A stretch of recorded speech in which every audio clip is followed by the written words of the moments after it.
হাবিব ভাই, আমি এখন লাইভে আছি, এখন অডিয়েন্সদের উদ্দেশ্যে কিছু বলেন ভাই। আমি এখন কি বলি ভাই, আমরা তো যে কাজগুলো করে থাকি সেই কাজগুলোতে আমার কোনো স্বাধীনতা নেই। কারণ আমরা তো আর চাকরি করি না যে আমাদের প্রত্যেক শুক্রবারে যে আমাদের যে ছুটি দেয়, কিন্তু আমাদের এখানে ছুটি নাই। নিজস্বভাবে আমরা ছুটি নিয়ে থাকি, কারণ আমরা যে অ্যাবসেন্ট দেয় এটাকে বলে আমাদের ছুটি।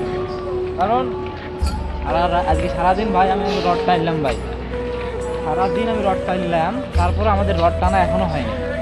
তাহলে দেখেন আমরা যে বাইরের দেশে যে মানুষ আমার ভাই বেরাদাররা কাজ করে, তার চেয়ে আমরা 3 গুণ এখানে বেশি কাজ করছি। চট্টগ্রাম কর্ণবিলি ডগে এর চেয়ে আমার কিছু বলার নাই ভাই। আপনারা সবাই কমেন্টে বলবেন আমি কি বলতেছি, কারণ আমি তো একটা শ্রমিক, আমি একটা কামলা। আমি নিজেকে ব্র্যান্ড দাবি করি না যে আমি এই যে একটা নোয়াখালী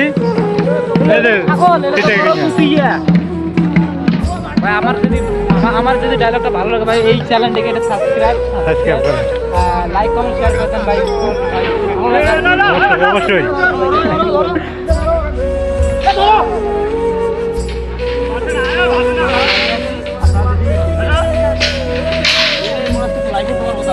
এই যে লাস্ট সেলফি লাগছে।